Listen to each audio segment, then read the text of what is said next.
You're listening to the Coaching Cast podcast with Susie and Lisa.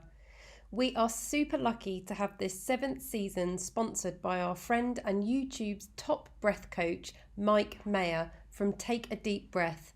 Mike is the first official sponsor of this podcast and specialises in reducing stress and anxiety through practical, fun and science-based breathing techniques. You can get started for free by clicking on the link in the show notes and downloading a free guided audio breathing exercise from Mike. Say goodbye to stress and hello to a more relaxed and chilled state of mind. And if you're interested in being a sponsor on this podcast, you can contact us by emailing hello@thecoachingcast.co.uk.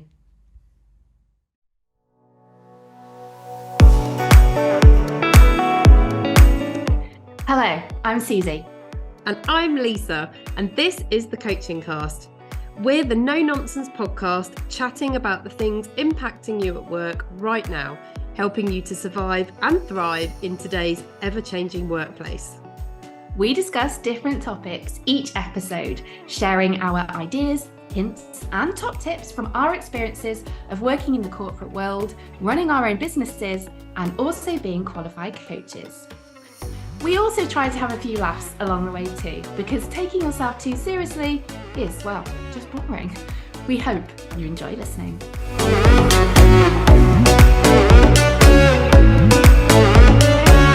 In today's episode, we're talking about listening. Why listening to others is so important in developing strong working relationships. The reasons why we can sometimes struggle in doing it, and our top tips for perfecting the art of listening. So stay with us and enjoy.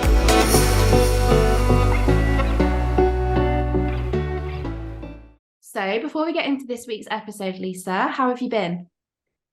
Well, I'm making more physical changes.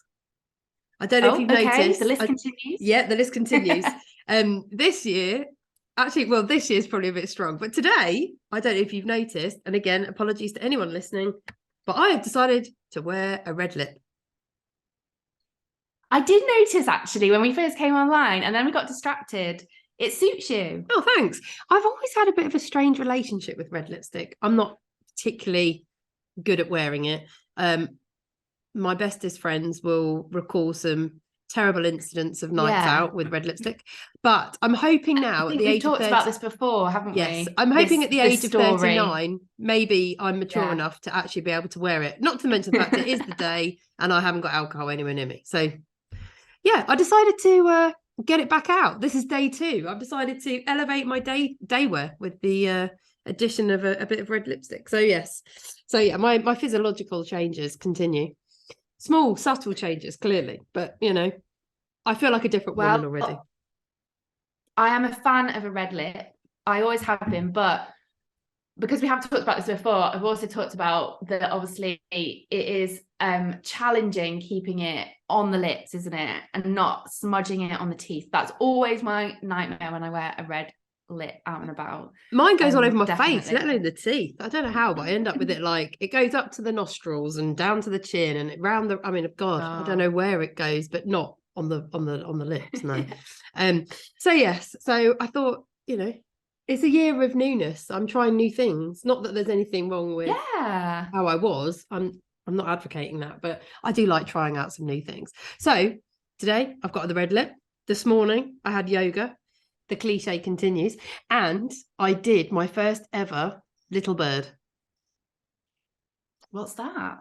Well, a little bird it's progression into a headstand, which is what I'm working my way up to. And you essentially put the crown of your head on the floor. So you're looking upside down, and you put your hands with your elbows back just in front of said crown of head. And then you walk your legs onto bending your knees over your elbows. Oh my goodness me. I know, and I did it today twice. I actually did it at home to show the husband. I was surprised I could do it. That's really impressive. I know, I couldn't believe it. I was literally cheering myself upside down in the class. Going, I'm doing it by myself. I can't believe it. Yeah. Well, I wanted to become stronger this year. And I thought I was going to do that by adopting CrossFit, which I've spoken about before because my brother-in-law and my sister both do CrossFit in the UK, and I've gone along to their CrossFit competitions and supported. And I thought maybe that would be what I did this year, but no, I think I'm building my strength through yoga, and I'm enjoying that a hell of a lot more. So yes, what can I say? It's a morning of new things. Oh, good for you. Well done on the headstand. I'm a big fan of yoga. I love it. Or the little Very bird, sorry, should I say. I do something called restorative yoga. Ooh, what's that? So it's not as physical, like you don't do headstands or like crab positions or anything like that. It's a form of yoga that I got introduced to when I was pregnant. And I really enjoy it. It's quite a gentle kind of flow.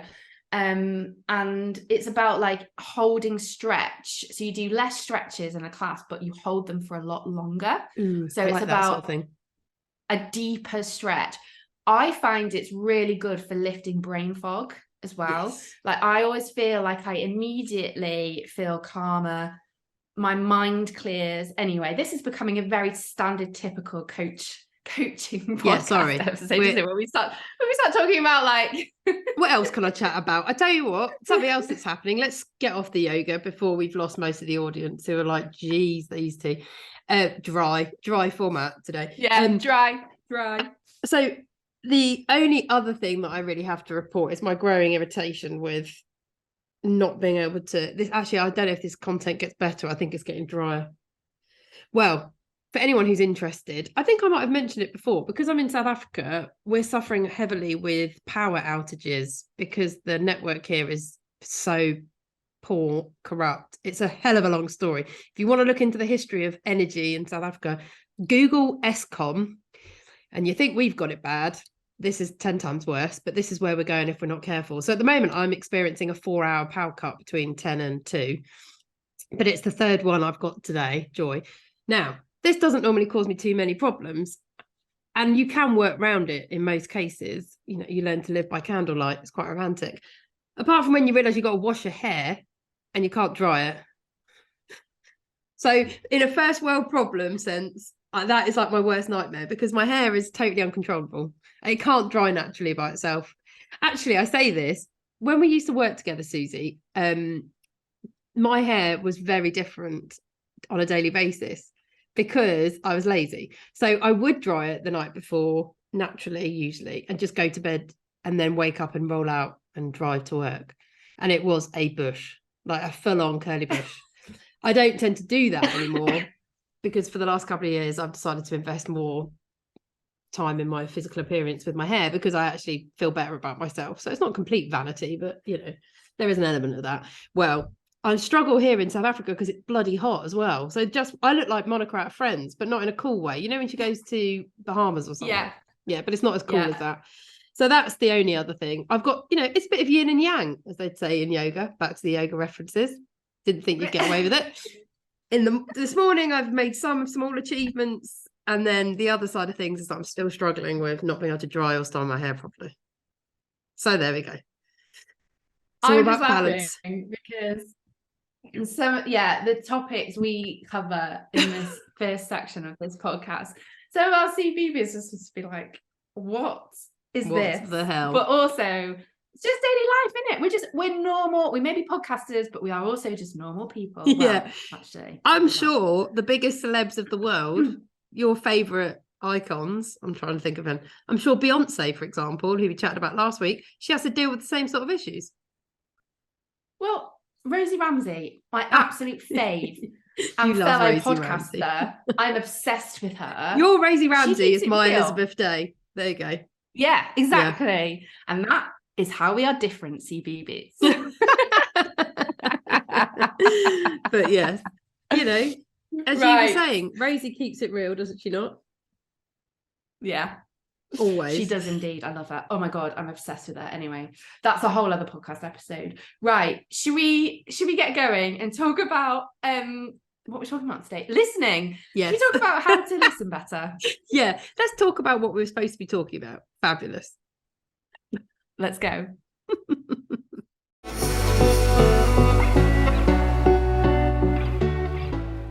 In In a world where there are a lot of interruptions and distractions, it can be easy not to focus on listening to others. So I ask you, when was the last time you really listened to someone? When you didn't interrupt, you let go of your right to be right, and you were deliberate in your focus on the other person. Listening is often the missing half of communication. Absolutely necessary, powerful in its benefits, but it is becoming a lost art. Its importance often looked in a fast, digitalized world. Interestingly, it's also a skill that we aren't really ever taught to do well. So, Lisa, on a scale of 1 to 10, where would you rate your listening abilities and why? It totally depends one being like absolutely appalling, 10 being like absolutely nailed it. So it totally depends on who it is. Like, I'll be really honest about that. I'm not perfect at this by any stretch, but it definitely depends on who it is. So clients, I would say I'm an 8.5, 9, because I think I could always be better. And it's something I'm always focusing on to be better. My friends, I try and honour at least an 8. Okay. I've tried so hard to improve how I listen to other people, because I've learned how important it is for me to feel listened to. And I want to honour that for everybody else and not be a hypocrite. My husband, probably a 4 or 5. And I know it's with him that I've got the greatest work to do. And I feel sad and disappointed in myself that I know I don't give him what I give other people. Like, it is something I'm very aware of. I'm very conscious of it. And he often tells me that he doesn't feel that I listen to him particularly well. I mean, ironically, I don't always think we're very good at listening to each other. So I think, and maybe sometimes that's where that comes from. Maybe I don't listen to him as well because I don't feel he listens to me. So I think when we get into a quite heated discussion about things, not necessarily an argument, something maybe we're both equally passionate about, it can be a bit like, who can fight to get in their words the loudest, the quickest, the most. You can feel it. And I feel like we start talking over each other, which I absolutely hate as well. So yeah, it's something I know I need to be better at. And I have been trying to be better at it and to give him the space to talk more. But yeah, definitely depends on who it is. Okay. So your abilities are quite situational then, in the sense of, like you just said, clients, friends tend to be a bit better. Husband, need to continue to work on that. Yes, in terms of listening. Yeah, exactly. Yeah. And I think it is situational, actually. I think that's quite true of me as a person and my behavior in general. So, you know, I'm sure I've said this on the podcast before, but when I was growing up, I gave my best self to school and my worst self was at home. And that worsened as I got older into my teenage years, when I, was processing all my emotions, going through puberty, whatever. But it was true in that as well. I gave my best version of myself to other people and it is that, it's a pathetic thing to say, really, and it's not fair, but it's that notion, I think, of your family and your loved ones will accept you and be there for you no matter what, which is, for me, that's my family environment. I know it's not true of everybody, but I never felt I had to prove myself in my family. So I'm lucky, but it made me then lazy in terms of my investment towards those relationships, because I felt they were a given and I knew they just loved me anyway. Whereas I never felt that way about school relationships, friends, anything external. So I already had my parents' approval, so I didn't try to get it. Whereas teachers, I always wanted their approval. So I'd work really hard to get it. And it's that kind of notion. And it can sometimes be like that with my husband, I think, but not as much, because at the end of the day, he chose me. He could easily choose to get rid. So it's not like we're bound by blood, you know. So I have a slightly different view of him in that respect. So I know how important it is, like I come back to, I know how important it is for me to feel listened to. And it always has been in a work context. I've always felt valued when I've been listened to, and it's been something that's really important to me. And I felt the absolute opposite when I've not been listened to, and it's really like knocked my confidence and got me down. So I want to never be the person that is the cause of that. Yeah. Well, I think if you know, I'm the same in the sense that if someone doesn't give me the opportunity to communicate and talk, i.e. they talk over me, they don't hold that space for me just to kind of release what I'm thinking, what I'm feeling, or I can tell that they're judging me, like in that moment as well, then I find that incredibly frustrating, irritating, and it brings out the worst behavior in me as well, because everybody just, you know, you just want that opportunity to be heard. And actually, it's a very simple thing. It's a very powerful thing. When you feel that you've been fully heard, it's very liberating, and it makes you feel really like warm and fuzzy inside. Well, I find anyway. You know, and a lot of frustration, I think, in relationships, personal ones or work relationships, often come when somebody hasn't had that opportunity and that space to just be heard without interruption and without judgment. And for me, I think that's it. That is like what listening is, and is very powerful. And it's very easy to do, but we just don't. Well, I'm not great. I think I'm, well, as we all are, I'm work in progress as well. So I've really had to work on my listening. Probably became more conscious of it when I was training to become a coach, because listening as a coach is a critical skill. Yes, yeah. And Same I think here I became as well.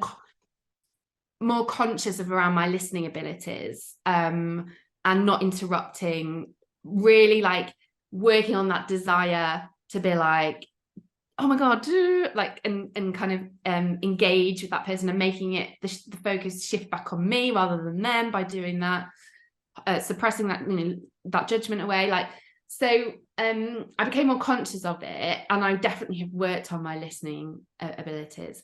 Again, my listening skills are probably best when I'm with clients, when I'm in an external environment, than they are at home. Although I'd say parenthood has also taught me the importance of listening as well. And I use with my son this phrase where I say, right, have you turned your listening ears on?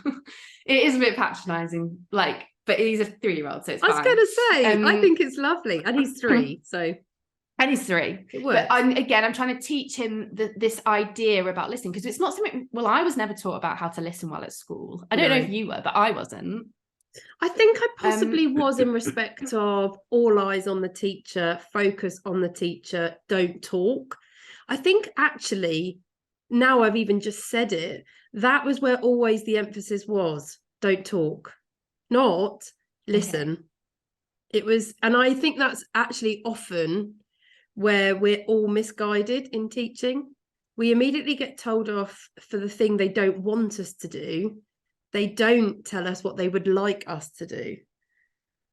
So there's that notion of stop talking, all eyes on me, but not ears. And so actually your brain could wander. I think a lot of people would then struggle with concentration. You know, it wasn't, let's do a test on who can listen well. I'm sure some teachers did, but it wasn't the common approach. Yeah. Because like I can remember being taught how to read, for example, but I can't really ever remember being taught how to listen well or listen like effectively. But anyway, that might just be my experience. So anyway, I say to my son, like, right, it's time we need to turn on our listening ears now. And then we do this action, this motion where we turns them on like a little screw on his ears. Oh, and I I'm love like, this. right, and I do it as well. So I'll be like, I'll turn mine on as well. Like, and I do that because I also want to, if he's telling me something and it's going on for ages and ages, I'm like, no, I have to not interrupt him. I have to create that space for me to listen to him. So I don't always do it, don't get me wrong, but sometimes I try and be like, right, mummy's turning her listening ears on now to listen to you back. So it's both ways. But yeah, it is an incredibly powerful ability to hold that space for somebody. So what do you think is the importance in being a better listener? So if we were all to be better listeners, what do you think the importance is in focusing on that? I think we've started to touch upon it in that initial conversation, which is if we all listened better, I believe our relationships would be stronger. So I think listening is a huge part of effective communication, which I don't think a lot of people tend to put the two and two together, because as soon as you talk about communication, people immediately go to the voice.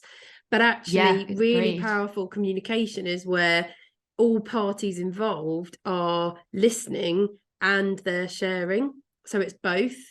And I think that's the foundation of really strong, effective relationships. And so often relationships break down, whether they're romantic or platonic or work relationships, because of a lack of effective communication. That's because as soon as you don't have effective communication, you no longer really fully understand what's going on for the other person, and that's where you build the connection, and vice versa, by the way. So I think really effective listening is the key ingredient of communication, which contributes to relationships. And that's when you're in a place where, because you are listening intently, you're being curious, our favorite word, you start to really value the other person, because you learn more about them and what makes them who they are. I think you also learn a lot in general, because I think someone who's intent on only speaking is shutting themselves off to all that they could learn outside of themselves, because they're not listening to anybody else. And I think that's dangerous as well. Like, you see that in some of the worst dictatorships in the world, historically and current. It's where they won't listen to anybody else because they only believe what they have inside them. There's this incredible Zulu saying here in South Africa, which I actually learned from a South African, but not in South Africa. I learned it because one of my favourite academics is a lady called Dr. Susan David, who wrote the book Emotional. I want to say what is it called? That's hilarious. Typical. My referencing always goes slightly out the window. But I think it's emotional capability or emotional something. I love it anyway. Look her up, Dr. Susan David. She's a ledge. She's actually, I want to say she's South African. She could be Zimbabwean born, but anyway, she talks a lot about this phrase from the Zulu language called Sawubona, which means I see you, and by seeing you, I bring you into being. And it's actually how they greet each other. But the purpose is, it's so much more than just hello. It's I see you. And because I've seen you, you now exist. And it's about giving people space. And I just love it so much. It's like one of my favorite phrases. I think it's the only Zulu phrase I know. I've got a long way to go. But I love the meaning behind that word. And I think that's where listening comes into that as well, which, I particularly love. Oh, I love that. I've learned something new there as well. Like, that's so. I love as well that you have a favorite academic. I'm like, note to self and to get a favorite academic. One of my favorite. Yeah, Dr. Susan David, who's now, I'm embarrassed that, I mean, I cannot remember her book. Her name of it. It's emotional. It might be emotional capability, actually. It's something like that. But I read it. When did I go? I read it quite early on in my coaching training, and I just loved it. It's called Emotional Agility. There we go. Emotional agility. Okay. Get unstuck, embrace change, and thrive in work and life. It is a fantastic book.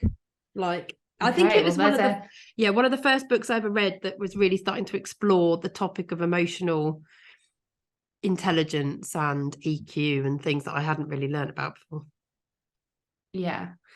Oh, very good. Well, it's interesting, isn't it, listening, because there's a lot of content out there as well if you're interested in understanding more. And I was watching a TED talk about listening a while ago now, probably about a year or so ago now. And there was a story within that TED talk. And I'm going to share it now because I think this really truly demonstrates what the benefit of listening is. So there was a journalist in America called Ronnie Polensky. Okay. Yep. And she set up a chair in a park in Philadelphia. And next to the chair was a sign that she'd written. And it said, "I will listen with compassion, without judgment, and with an open heart. So if there's something you need to say, come and tell me, and I will listen." Okay. And it goes on in this TED talk to talk about how people sat down and they talked to Ronnie about all sorts of subjects in the time that she was on that park. And people came and went, and she just sat there and listened. And sometimes she, made a comment. Sometimes she didn't. She just created that space.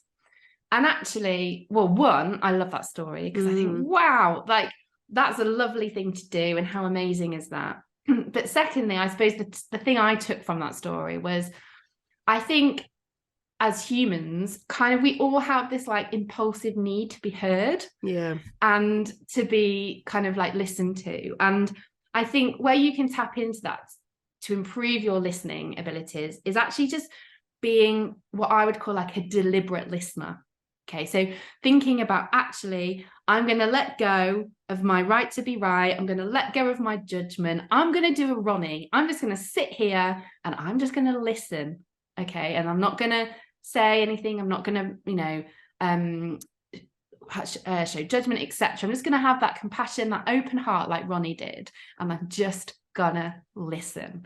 And I think until you do it as well, you don't see sometimes the benefits of it, because I know when I've done it, it's kind of then created like a bit of a chain reaction. Not all the time, I have to say, but in some instances, it's then created an informal, like an intangible, like chain reaction, which you can't see. And then all of a sudden the other person, I think, becomes a bit calmer, maybe a bit more relaxed. Again, they love that opportunity that they're being heard, they're being listened to.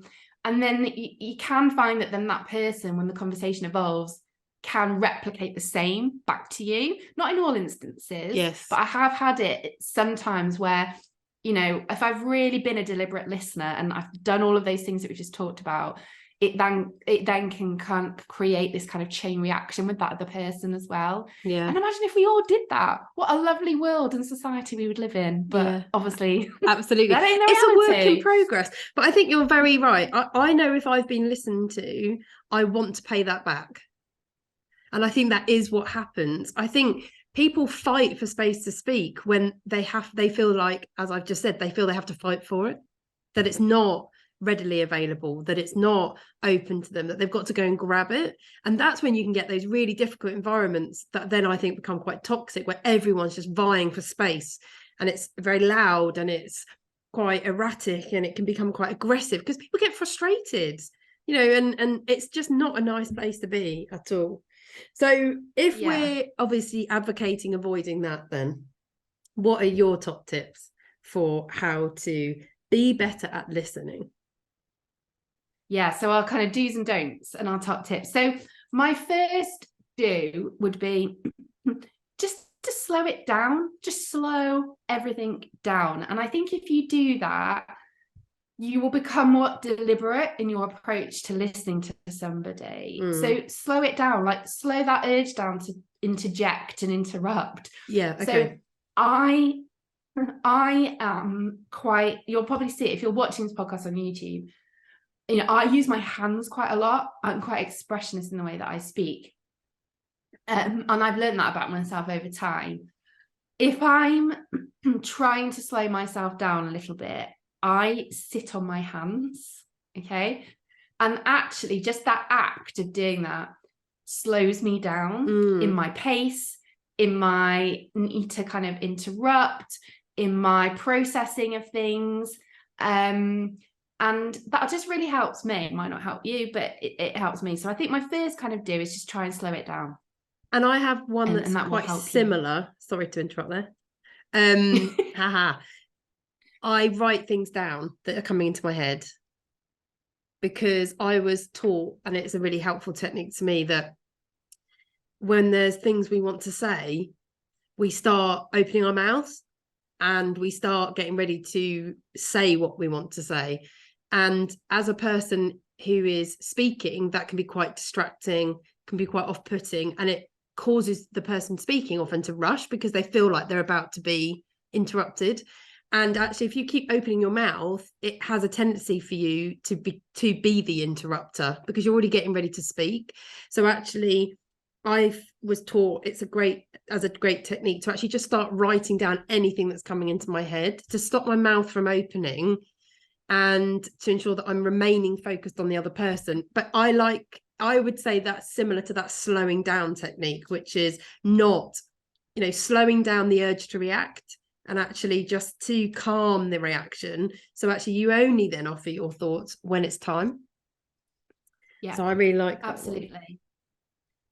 The other kind of things I'd say around that are around my kind of do's is also preparing yourself to listen to others, I think. And, this is more if you're going into an interaction or a conversation where, you need to be, it's one-on-one, I don't know, like a one-to-one, for example. Yeah. And, that we've done an episode on how to do a successful one-to-one before, but a key element of that is listening. So you're going to have to do some deliberate listening and be conscious of your listening skills in that forum, in that space.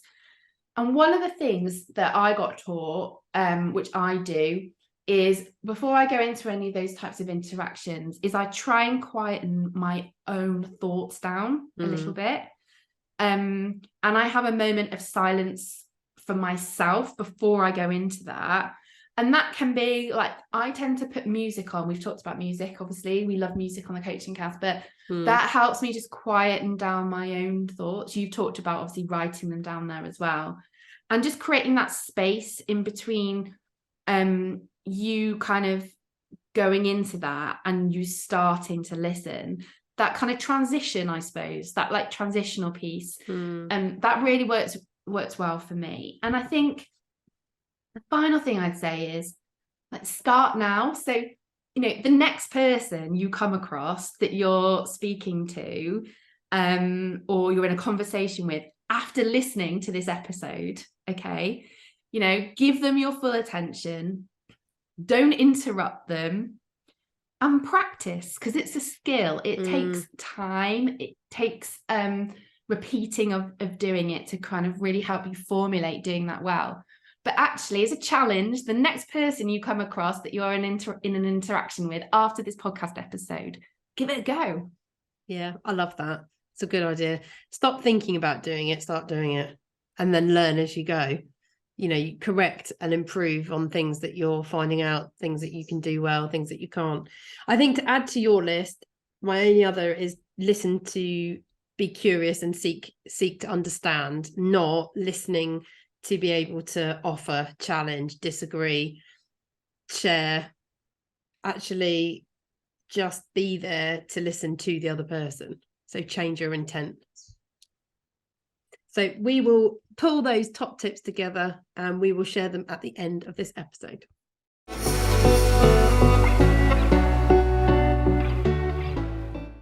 It is now time for Bullshit Bingo. This is where Susie and I call out phrases which get commonly used in the workplace, which make us both cringe.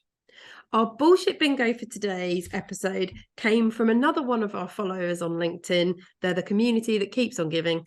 And it is, let's reach out. So, Suze, what do you think of this bad boy?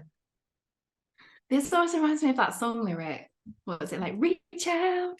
That one, like, that's an awful song. I can't sing very well. I thought you were going to sing I can't sing S07, Reach for the Stars then. So I was thinking, what? Because they're having a comeback, aren't they? They've got a new tour planned or something. Yes, S07. obviously, I'm all over that 90s band. Let's Reach Out. Yeah, I've used it myself. I definitely have. 100%.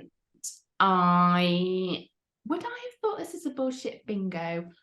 At the time, probably no, but now it's been called out. Do I agree it's a bullshit bingo? Yeah, I think it is a bit, actually. It is a bit cringe, isn't it? Like, let's reach out. Like, to be honest, I think I've heard it more in the context of make sure you reach out if you need anything. I've heard it in that sense as more of a direction rather than a let's reach out, I think. And that's possibly how I've used it more. But yeah, I think this is quite American, the reach out. I'm sure some of my American friends and people who live in America, I think they talk about the reach out and in, you know, their accent as well. But yeah, I do think it's very common, this one, the reach out. Yeah, but I don't know whether I think it's that bad. It is one. It's definitely a bullshit bingo, I think. Yeah. We should start grading the bullshit bingos on like what is the most cringeworthy, because we've definitely got some where I'm like, oh yeah, I can stomach that, like this one, and there are those where I'm literally like, oh my god, get it out, just get it out. Whereas I don't feel that way about this one. This one's subtle. This one's subtle. We'll do a poll. Yeah, we should do a poll. Maybe that's what we should do to end season 7. Like, you know, we've got 7 seasons down. There's been a lot of bullshit bingos. Maybe we should start grading like the Hall of Fame of bullshit bingos and who's the current reigning champ. But guys, obviously, Susie and I think this is a fairly tame one. We think this is stomachable. So if, however, you have a bullshit bingo which really does want to make you want to puke in a bucket or punch someone in the face, I'm not that I'm advocating violence, but you know what I mean, then please do send them to us. We do get quite a few through our social media platforms, whether that be LinkedIn or on Instagram at The Coaching Cast, but you can also email us hello@thecoachingcast.co.uk.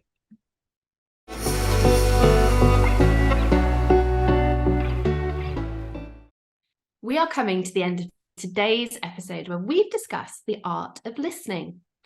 Our top tips and recommendations from today's episode on the Wise Whiteboard are the following. Number 1, slow down. So slow down those reactions and deliberately try to listen. Write your thoughts or sit on your hands, as I've shared as my little technique that I do, or write those thoughts as they come to mind before you speak.